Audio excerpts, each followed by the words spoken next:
नमस्कार मित्रांनो, एड लागलं प्रेमाचं या मालिकेच्या आजच्या भागामध्ये आपण बघणार आहोत. इथे मंजिरी आता विठुरायाच्या मंदिरात आलेली असते.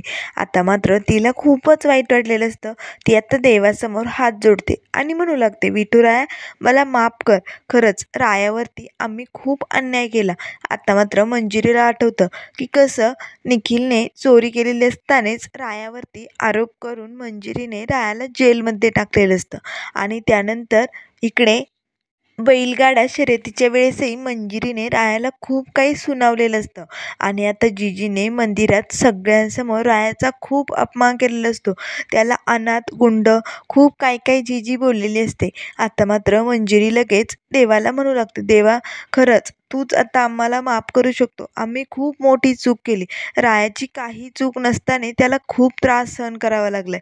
त्यामुळे या सगळ्याचं ऋण कसं फेडू ना तेच कळत नाहीये देवा मला, असे म्हणून आता मंजिरी रडत असते. त्याच वेळेस इकडे घरी आता जिजीही रडत असते.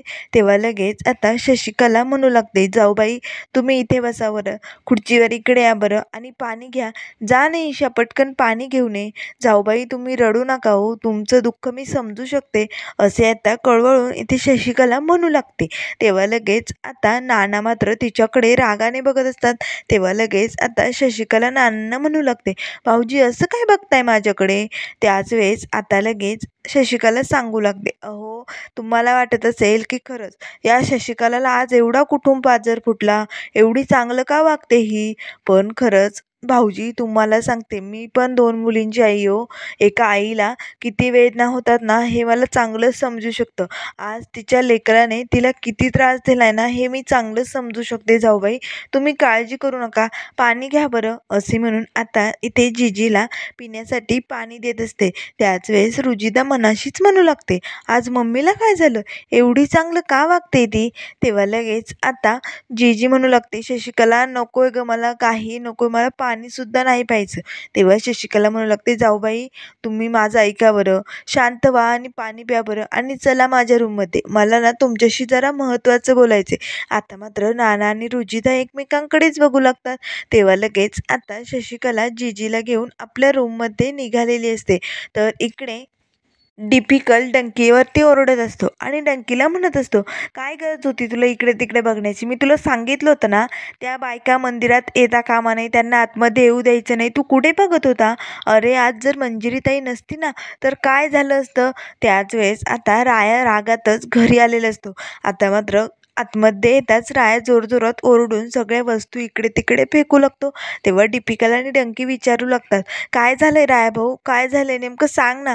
तेव्हा मात्र राया लगेच त्यांना म्हणू लागतो, लगेच इथनं निघायचा, इथनं बाहेर जायचं म्हटलं का लगेच जायचं. आता मात्र जोरजोरात तिथे असणाऱ्या वस्तू राया इकडे तिकडे फेकत असतो. आता दीपिकाला आणि डंकी तिथून बाहेर निघून जातात. तेव्हा लगेच रायाला आठवतं, जिजी त्याला म्हणत असते, तुझ्यामुळे आज माझी लेक माझ्यापासून परकी झाली, एका आईचा शाप लागेल तुला. अरे आईची माया काय असते तुला काय कळणार. आता मात्र अनाथ असं सगळं काही जिजी त्याला बोललेली असते. हे सगळं आठवताच रायाला खूपच वाईट वाटतं. तेव्हा तो लगेच कपाटाजवळ जातो आणि त्याच्याकडे आपल्या आईचा एक फाटलेला फोटो असतो, ज्या फोटोमध्ये आईचा चेहराही दिसत नसतो. तो फोटो राया कपाटातनं बाहेर काढतो आणि लगेच त्या फोटोकडे बघत तिथेच बसतो आणि म्हणू लागतो, आई मला तुझी खूप आठवण येते ग, का सोडून गेली तू मला तू हवी आत्ताच्या आत्ता, आई मला तू हवी, असे म्हणून त्या फोटोवरनं हात फिरवतो आणि रडू लागतो. आता मात्र रायाला खूपच वाईट वाटलेलं असतं.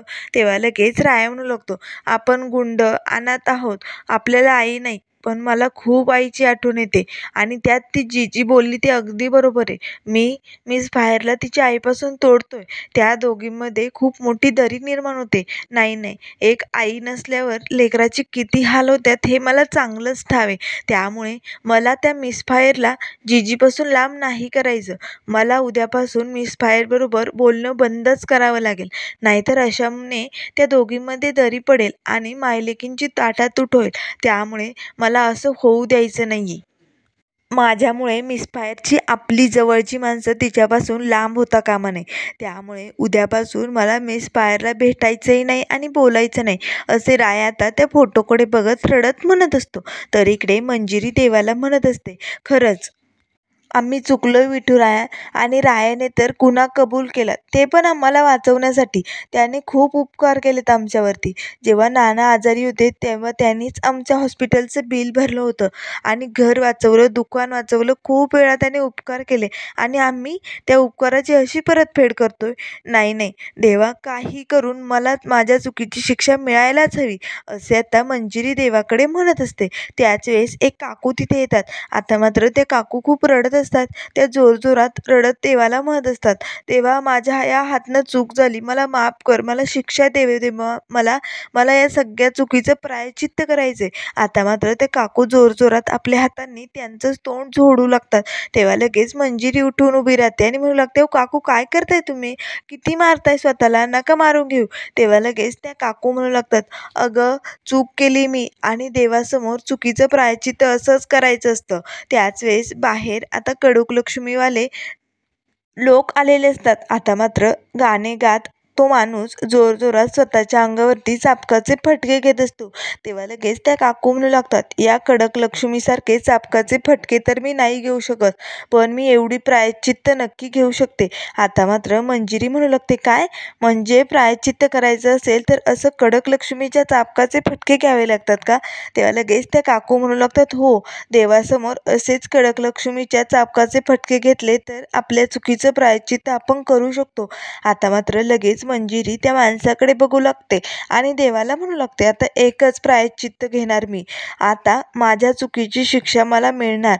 रायाने जरी माझ्याशी बोलणं बंद केलं असेल, तो मला एवढी मोठी शिक्षा देऊ शकतो ना, मग मीही माझ्या चुकीची शिक्षा देवाकडनं घेऊ शकते. असे म्हणून आता मंजिरी लगेच हळूहळू त्या माणसाकडे निघालेली असते. तर इकडे शशिकलाने जिजीला रूममध्ये बोलावलेलं असतं. आता मात्र लगेच जिजीला तिथे कॉटवरती बसून शशिकला म्हणू लागते, जाऊबाई काळजी करू नका, मी आहे हो तुमच्याबरोबर. तुम्हाला काय वाटतं या शशिकलाला आज एवढा कसा पाजर फुटला, एवढी का चांगली वागायला लागली? किती वाईट होती मी. हो मी वाईट आहे हो, मला तुमचं चांगलं देखवत नव्हतं, माझं जळजळाट व्हायचा, पण काय करणार, एवढी पण वाईट नाही आहे हो मी. एक आई आहे ना मी, मला पण 2 मुली आणि तुमच्या मुलीची अशी अवस्था मला नाही बघवत हो. आता मात्र जिजी शशिकलाकडे बघू लागते. तेव्हा लगेच शशिकला म्हणू लागते, हे बघा, मी तुमच्याकडनं घर हिसकवण्याचा प्रयत्न केला, सगळं काही केलं, पण हे बघा आता तुमच्या मुलीचा प्रश्न आहे की नाही, त्यामुळे मलाही काळजी वाटते हो. आता मात्र जिजी शशिकलाकडेच बघत असते. तेव्हा शशिकला म्हणू लागते, हे बघा, जे झालं त्यावरून मला असं वाटतं, आता बघा मंजिरी सारखी रायाची बाजू घेत असते आणि मंदिरात ढाल बनून त्याच्या पाठीमागे उभी होती आणि तिने तुमचा अपमान केला. तुमचा? नाही नाही नाही, मला असं वाटतंय जाऊबाई, ही मंजिरी ना एकतर त्या रायाच्या प्रेमात पडली किंवा पडणार आहे, त्यामुळे लवकरात लवकर आपल्याला तिला आवरावं लागेल. आता मात्र जिजी शशिकलाकडेच बघू लागते. तेव्हा शशिकला म्हणू लागते, जाऊबाई, आपल्याला लवकरात लवकर मंजिरीचं लग्न करून द्यावं लागेल, नाहीतर त्या गुंडरायाबरोबर मिळून ही काय करेल सांगता येणार नाही. तो गुंडराया हिचं आयुष्य बर्बाद करून टाकेल. तेव्हा लगेच जिजी म्हणू लागते, शशिकला तुझं म्हणणं पटतंय ग मला. मी कित्येक वेळा मंजिरीसमोर लग्नाचा विषय काढलाय, पण लग्नाचा विषय काढला की ती लगेच टाळते, माझं ऐकतच नाही आणि तिला असं वाटतं की मला ती जड झाली म्हणून मी तिला लग्न करायला सांगते. तेव्हा लगेच शशिकला म्हणू लागते, अहो असं कुठे असतं का? जड झालं लेकरू म्हणून कोणी लग्न करून देतं का? असं नसतं हो. आपल्याला मंजिरीला समजावं लागेल आणि तिला लग्नासाठी तयार करावंच लागेल. इथे आता शशिकलाने जिजीला बरोबर आपल्या जाळ्यात अडकवलेलं असतं. तर आता इकडे मंजिरी त्या माणसाजवळ येते. आता मात्र लगेच मंजिरी त्या माणसाला म्हणू लागते, मलाही तो चाबूक हवाय. तेव्हा तो माणूस लगेच आता मंजिरीच्या हातात तो चाबूक देतो. त्याच वेळेस डंकी तिथून चाललेला असतो. तेव्हा आता त्याचं मिसफायरकडे लक्ष जातं. तेव्हा डंकी म्हणू लागतो, मिसफायर काय करते हे? आता मात्र तो धावतच रायाला हे सगळं सांगायला निघालेला असतो. तरी ते इन्स्पेक्टर जयच्या हवालदाराने त्याला फोन करून बोलावलेलं असतं. तेव्हा जयही धावत येतो आणि म्हणू लागतो, कुठे मंजिरी, काय करते? असते. त्याच वेळेस आता हवालदार आणि जय तिथे झाडामागून डोकावून बघत असतात. आता मात्र मंजिरी लगेच देवाकडे बघत म्हणू लागते, देवा, राया जरी माझ्याशी अबोला धरत असला ना, तरी माझ्या चुकीची शिक्षा तू देशील मला.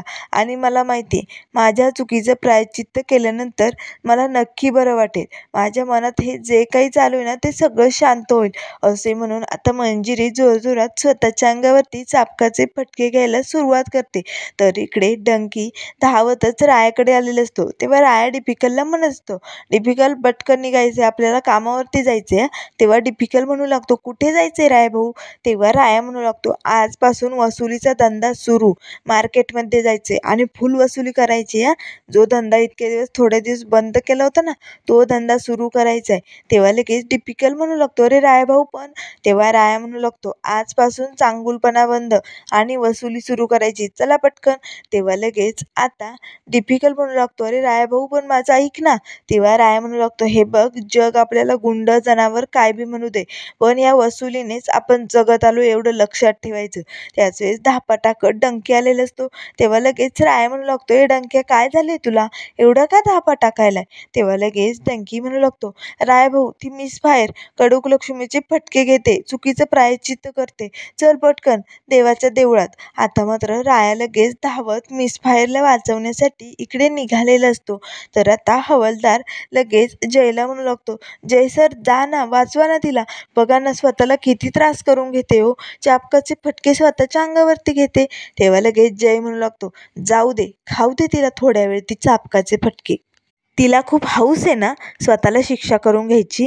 मगाशी पण त्या रायाला चांगलं काळं फासायचं होतं, तेव्हा पण मध्ये आली, त्यामुळे ना तिला जरा फटके खाऊ देच. आता मात्र इथे मंजिरी स्वतःच्या अंगावरती जोरजोरात चाबकाचे फटके घेत असते. तिला खूपच त्रास होत असतो. आजूबाजूचे सगळे लोक जमा झालेले असतात. आता मात्र मंजिरी तरीही आता जोरजोरात चाबकाचे फटके घेत असते. तर आता इकडे हवालदार जयला म्हणू लागतो, अहो जय सर, जा ना, खरंच किती त्रास होतोय तिला, बघा ना, जा ना जय सर. तेव्हा जय म्हणू लागतो, नाही, थोड्या वेळ तिला फटके खाऊ दे. एकदा का फटके खाऊन खाऊन थकली की मग ती अशी गहाळ होऊन जाईल आणि मग या सगळ्याचा आळ आपण पुन्हा रायावरती घालू. मग जीजी पुन्हा रायावरती भडकेल आणि जेव्हा मंजिरी पार गहाळ झाली की मग मी तिला वाचवायला जाईल आणि मग या अलगद हातांवरती मी तिला उचलून घरी घेऊन जाईल. मग ती माझ्या मिठीत असेल आणि मग मी तिला त्या नाना जीजीकडे घेऊन जाईल. आता मात्र मंजिरीची अशी अवस्था बघून नाना आणि जीजी तर रडायलाच लागतील. मग मी त्यांची समजूत काढेल आणि मग त्या म्हातारीला मी खूपच रायाविषयी भडकवेल आणि मग ती म्हातारी भडकली की मी रायाला पकडेल आणि मग ती म्हातारी खुश. म्हणजे कसं, बरोबर सगळं काही ठीक होईल, हो की नाही? त्यामुळे थोड्या वेळ फटके खाऊ दे, मग मी तिला वाचवायला जातो. आता मात्र इथे मंजिरी जोरजोरात स्वतःच्या अंगावरती चाबकाचे फटके घेत असते. त्याच वेळेस धावत आता राया येतो आणि लगेच मंजिरीच्या हातातील चाबूक पकडतो. आता मंजिरी पाठीमागे वळून बघू लागते तर राया आलेला असतो. आता मात्र दोघेही एकमेकांकडेच बघू लागतात. त्याच वेळेस आता जय मात्र डोक्याला हात लावतो आणि म्हणू लागतो, हा ना दरवेळेस प्रत्येक वेळेस का मध्ये कलमडतो, मला ना कळतच नाहीये, कशाला आलाय हा आता इथे. आता मात्र राया लगेच मंजिरीला हे सगळं करत असताना थांबवतो. तर मित्रांनो, पुढील भागामध्ये आपल्याला बघायला मिळेल इथे आता मंजिरीला चाबकाचे फटके घेत असताना बघून रायाला खूपच वाईट वाटतं. आता मात्र तो मंजिरीला थांबवतो. त्याच वेळेस जयमध्ये येतो आणि म्हणू लागतो, राया, हे सगळं तुझ्यामुळे झालं, आता ना मी तुला सोडणार नाहीये, तू एक गुंड आहे, गुंड, आणि तुझ्यामुळे हे सगळं होतंय बरं का. तेव्हा लगेच मंजिरी म्हणू लागते, थांब जय, राया एक गुंड नाहीये, तो माझा मित्र आहे बरं का. आता मात्र रायाला आपला मित्र म्हणताच राया मंजिरीकडे बघू लागतो. त्याच वेळी जयला मात्र खूपच राग येतो. तेव्हा मंजिरी आता लगेच रायाकडे हात करते आणि म्हणू लागते, आजपासून तू माझा नवीन मित्र, आजपासून पहिलं झालेलं सगळं विसरून आपण नवीन मैत्री सुरू करूया. आता मात्र लगेच राया ही मंजिरीच्या हातात हात देतो. आता दोघेही एकमेकांकडे बघून हसत असतात. तर मात्र आता इथे राया आणि मंजिरीच्या मैत्रीला सुरुवात झालेली असते. त्यामुळे मित्रांनो, अशाच मालिकेंच्या अपडेट पाहण्यासाठी चॅनलला लाईक करा, सबस्क्राईब करा. व्हिडिओ पाहिल्याबद्दल